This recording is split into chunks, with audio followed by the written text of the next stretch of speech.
Sir ನಿಮ್ಗೆ ನನ್ನ ಮಗಳು ಈ ತರ ಆದ್ಲಂತ ಒಂದು ಸಾರಿ ತುಂಬಾ ನನ್ಗೆ ನೋವಿದ್ದಿತ್ತು. ಈಗ ಆ ನೋವನ್ನೆಲ್ಲ ನನ್ನ ಮಗಳು ಈಗ ಎಲ್ಲ ಅಲ್ಲೆಗಳೆದಿದ್ದಾಳೆ. ಈಗ ಅವಳೇ ಈಗ ಎಲ್ಲ ವಿಷಯದಲ್ಲೂ ನಾವು ಈಗ ಅವಳ ಮೇಲೆ ನಾವು ಡಿಪೆಂಡ್ ಬಿಟ್ರೆ ನಮ್ಮ ಮೇಲೆ ಅವಳು ಡಿಪೆಂಡ್ ಇಲ್ಲ.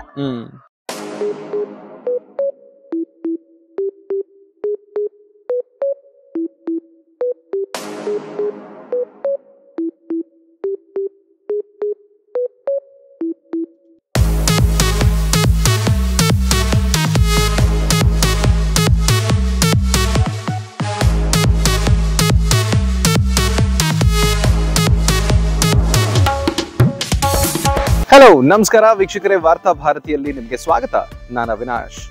ಆತ್ಮಸ್ಥೈರ್ಯ ಒಂದಿದ್ರೆ ಏನ್ ಬೇಕಿದ್ರೂ ಸಾಧಿಸಬಹುದು ಅನ್ನೋದಕ್ಕೆ ಪ್ರಾಯಶಃ ಇವತ್ತಿನ ಈ ವಿಡಿಯೋ ಸಾಕ್ಷಿಯಾಗಿದೆ. ನಮ್ಮ ಈ ಸ್ಟೋರಿನಲ್ಲಿ ಫೀಚರ್ ಆಗ್ತಾ ಇರುವಂತಹ ಉಡುಪಿ ಜಿಲ್ಲೆಯ ಕುಂದಾಪುರ ತಾಲೂಕಿನ ವಿಠಲ್ವಾಡಿ ಅಂತ ಸಣ್ಣ ಊರಿನ ಹುಡುಗಿ, 19 ವರ್ಷದ ಹುಡುಗಿ ಸೃಜನಾ ಅಂತ ಎಂಥ ಅದ್ಭುತ ಸಾಧನೆ ಮಾಡಿದಾಳೆ ಗೊತ್ತಾ?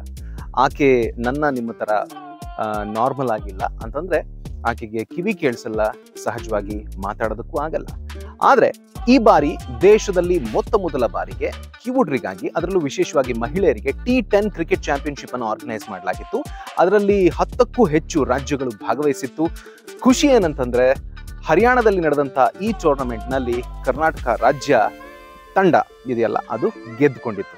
ಈ ತಂಡದಲ್ಲಿ ನಮ್ಮ ಸೃಜನಾಗೆ ಒಂದು ಸ್ಥಾನ ಕೂಡ ಸಿಕ್ಕಿತ್ತು. ಅಲ್ಲಿ ಎಕ್ಸಲೆಂಟ್ ಪರ್ಫಾರ್ಮೆನ್ಸ್ ಅನ್ನ ಆಕೆ ಮಾಡಿ ಈಗ ಕುಂದಾಪುರಕ್ಕೆ ಬಂದಿದ್ದಾಳೆ. ಅವಳು ವಿಶೇಷ ಚೇತನ ಮಗು ಆದ್ರೂ ಕೂಡ ಎಂಥ ಒಂದು ಸ್ಫೂರ್ತಿ ಅಂತಂದ್ರೆ ಆಕೆ ಜೊತೆ ಕೂತಾಗ ಒಂದು 5 ನಿಮಿಷ ಬೆರೆತಾಗ ಅವಳ ಆ ಪಾಸಿಟಿವ್ ವೈಬ್ಸ್ ಗೊತ್ತಾಗುತ್ತೆ. ಈ ಸ್ಟೋರಿನಲ್ಲಿ ಆಕೆಯ ಸ್ಪೆಷಾಲಿಟಿಯನ್ನ ನೀವು ನೋಡಬೇಕು. ಜೊತೆಗೆ ಆ ಟೂರ್ನಮೆಂಟ್ ಹೇಗಿತ್ತು ಮತ್ತೆ ಆಕೆಯನ್ನ ಬೆಳೆಸಿರುವಂತ ರೀತಿ ಇದೆಲ್ಲವನ್ನ ನೋಡೋಣ ಬನ್ನಿ. ನನ್ನ ಮಗು ಹುಟ್ಟಿದವಾಗ ಎಲ್ಲ ಮಕ್ಕಳ ತರನೇ ನಾರ್ಮಲ್ ಆಗಿ ಇದ್ಲು. ನಮ್ಮ ಮನೇಲಿ 3 ಜನ ಮಕ್ಕಳು ಒಂದೇ ಏಜಿನವ್ರು, ಆದ್ರಿಂದ ನಾರ್ಮಲ್ ಆಗೇ ಇದ್ಲು ಅವಳು. ಕ್ರಮೇಣ ಬರ್ತಾ ಬರ್ತಾ ಅವಳು 1 ವರ್ಷ 1-2-3 ತಿಂಗಳಿಗೆ ಎಲ್ಲ ಮಕ್ಕಳು ಮಾತಾಡ್ತಾರೆ, ಅಮ್ಮ ಅಪ್ಪ ಅಂತ ಸಣ್ಣ ಸಣ್ಣ ವರ್ಡ್ಸ್ ಗಳನ್ನೆಲ್ಲ ಮಾತಾಡ್ತಾರೆ. ನನ್ ಮಗಳು ಯಾವ ಮಾತನ್ನು ಆಡ್ತಾ ಇರ್ಲಿಲ್ಲ. ನಾವೇನೋ ಕೆಲವು ಸಾರಿ ಕೆಲವು ಮಕ್ಕಳು ಸ್ವಲ್ಪ ಲೇಟ್ ಆಗಿ ಮಾತಾಡ್ತಾರೆ ಹಾಗೆ ಹೀಗೆ ಅಂತ ಎಲ್ಲರ ಹತ್ರ ಹೇಳ್ತೀವಿ. ಆದ್ರೆ 1 ವರ್ಷ 8 ತಿಂಗಳಾಗುವಾಗ ನಮ್ಗೆ ಕನ್ಫರ್ಮ್ ಆಗಿದೆ ಅವಳಿಗೆ ಆಗಿದೆ ಅಂತ. ಮತ್ತೆ ಬೆಂಗಳೂರಲ್ಲಿ ಹೋಗಿ ಟೆಸ್ಟ್ ಮಾಡಿಸಿ 80% ಲಾಸ್ ಇದೆ ಅಂತ ಹೇಳಿದ್ರು.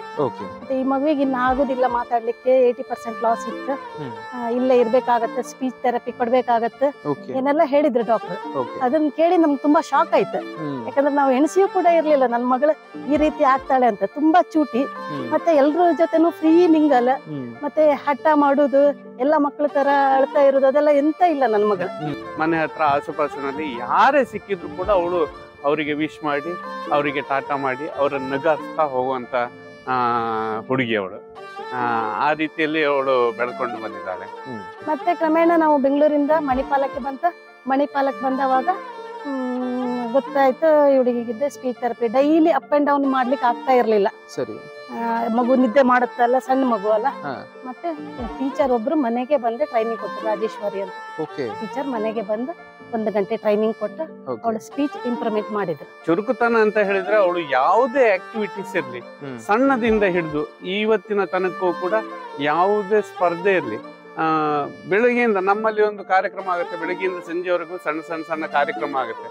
ಆ ಎಲ್ಲಾ ಕಾರ್ಯಕ್ರಮದ ಸ್ಪರ್ಧೆಯಲ್ಲೂ ಅವಳು ಭಾಗವಹಿಸಿ ಬಹುಮಾನವನ್ನು ಪಡಿತಾ ಇದ್ಲು. ಅವಳು ಲಿಪ್ ರೀಡಿಂಗ್ ಸರ್. ಹೌದಾ? Lip reading.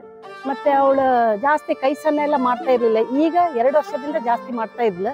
ಮೈಸೂರು ಶಾಲೆಗೆ ಹೋದ ನಂತರ ಎಲ್ಲ ಹಾಸ್ಟೆಲ್ ಮಕ್ಕಳಲ್ಲ, ಆದ್ರಿಂದ ಅಲ್ಲ 2 ವರ್ಷ ಇದ್ದದ್ರಿಂದ ಜಾಸ್ತಿ ಸೈನ್ ಲ್ಯಾಂಗ್ವೇಜ್ ಇದಾದ್ಲು. ನಮ್ಮ ಮನೇಲಿ ಎಲ್ರು ಅವಳನ್ನ ಮಾತಾಡ್ಸ್ತಾ ಇದ್ರು. ಆದ್ರಿಂದ ಅವಳು ಹೀಗೆ ಎಲ್ಲರ ಹತ್ರ ನಾರ್ಮಲ್ ಆಗಿ ಕೇಳಿದಕ್ಕೆಲ್ಲ ಆನ್ಸರ್ ಮಾಡ್ತಾ ಇದ್ಲು. ನಮ್ಗೆ ಹಾಗಾಗಿ ಅಷ್ಟೇನ್ ಕಷ್ಟ ಅನ್ಸ್ಲಿಲ್ಲ. ಒಂದು ಅಕ್ಷರನ 1 ಸಾರಿ ಹೇಳ್ಕೊಟ್ರೆ ಸಾಕು, ತುಂಬಾ ಚಂದ. ಮತ್ತೆ 25ಕ್ಕೆ 25 ಮಾರ್ಕ್ ಬರ್ಬೇಕು ನನ್ ಮಗಳಿಗೆ. ಅರ್ಧ ಮಾರ್ಕ್ ಕಡಿಮೆ ಕೂಡ ಆದ್ರೂ ಅವಳಿಲ್ಲ ನನ್ ಸರಿ ಇದೆ ಅಂತ ಟೀಚರ್ ಹತ್ರ ಹೋಗಿ ಕೇಳ್ತಾ ಇದ್ಲು. ಮತ್ತೆ ಇಲ್ಲ ಅದು ನಿಂದಿದೆ ಅರ್ಧ ತಪ್ಪಾಗಿದೆ ಅಂತ. ಇಲ್ಲ ನನ್ನಮ್ಮ ಹೇಳಿದ್ಲು ಅದ್ ಸರಿ ಇದೆ ಅಂತ. 25ಕ್ಕೆ 25 ಮಾರ್ಕ್ ಬೇಕೇ ಅವಳಿಗೆ. ಹಂಗೆ ಅದೇ ನೀವು ನೋಡಿರ್ಬೋದು ಈಗ ಅವಳ ಪಡೆದಂತ ಪ್ರೈಸ್ಗಳಲ್ಲಿ ಎಷ್ಟಿದೆ ಅಂತ. ಅದೆಲ್ಲವೂ ಕೂಡ ಅವಳ ವ್ಯಕ್ತಿತ್ವಕ್ಕೆ ಹಿಡಿದ ಗನ್ನಡಿ ಅಂತ ಹೇಳ್ಬೋದು. ಕ್ರಿಕೆಟ್ ಅಂದ್ರೆ ಎಂತಂದ್ರೆ ಅವಳು ಮಾಮೂಲಾಗಿ ಇಲ್ಲೆಲ್ಲ ಆಟ ಆಡ್ತಾ ಇದ್ಲಷ್ಟೇ. ಆದ್ರೆ ಅವಳನ್ನ ಈ ಎತ್ತರಕ್ಕೆ ಬೆಳೆಸ್ಲಿಕ್ಕೆ ಕಾರಣ ಪೃಥ್ವಿರಾಜ್ ಶೆಟ್ಟಿ ಉಂಚನಿ ಅಂತ. ಅವನು ಇದೇ ಸ್ಕೂಲ್ ಡೆಫ್ ಹುಡುಗನೇ. ವಾಗ್ಜ್ಯೋತಿ ಶಾಲೆಯಲ್ಲೇ ಕಲ್ತದ್ದು ಅವನು. ನಂತರ ಅವ್ನು ಕ್ರಮೇಣ ಕ್ರಿಕೆಟ್ ಫೀಲ್ಡ್ಗೆ ಇಳಿದು ಈಗ ಇಂಟರ್ನ್ಯಾಷನಲ್ ಪ್ಲೇಯರ್ ಅವನು. ಅವನಿಂದ ಇವಳು ಈ ಎತ್ತರಕ್ಕೆ ಬೆಳೆದದ್ದು.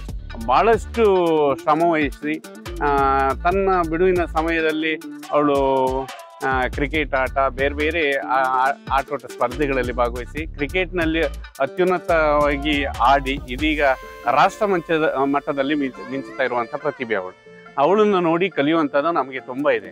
ಇವ್ರದ್ದು ಒಂದು ಟೀಮ್ ಅಂತ ಕಟ್ಟದಿದ್ರೆ ಅದು ಜಸ್ಟಿನ್ ಮೇಡಮ್ ಉಡುಪಿ ಅವರು ಸಹ ವೃತ್ತಿಯಲ್ಲಿ ಬ್ಯೂಟಿಷಿಯನ್.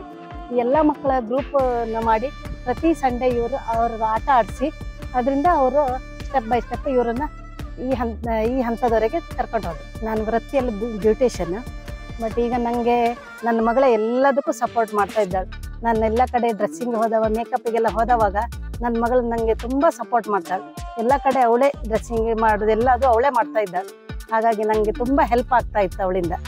ಯಾರಿಗೇ ಆಗಲಿ ಇಂಥ ಮಗು ಹುಟ್ಟಿದ್ರೆ ಆ ಮಗುವಿನ ಕಡೆಗಣಿಸ್ಬೇಡಿ, ಅಥವಾ ಅವರಿಗೆ ಯಾವುದ್ರ ಬಗ್ಗೆ ಇಂಟ್ರೆಸ್ಟ್ ಇತ್ತು ಅದಕ್ಕೆ ಹೆತ್ತವ್ರು ಅವರಿಗೆ ನಾವು ಸಪೋರ್ಟ್ ಮಾಡಬೇಕು. ಬಿಟ್ಟರೆ ನಾವು ಇಂಥ ಮಕ್ಕಳನ್ನ ನಾವು ಡೌನ್ ಮಾಡಿದ್ರೆ ಅವರಿಗೆ ಬೇರೆ ಎಲ್ಲರೂ ಕೂಡ ಸಮಾಜದಲ್ಲಿ ಅವರಿಗೆ ಒಂದು ಬೆಲೆ ಸಿಗೋದಿಲ್ಲ.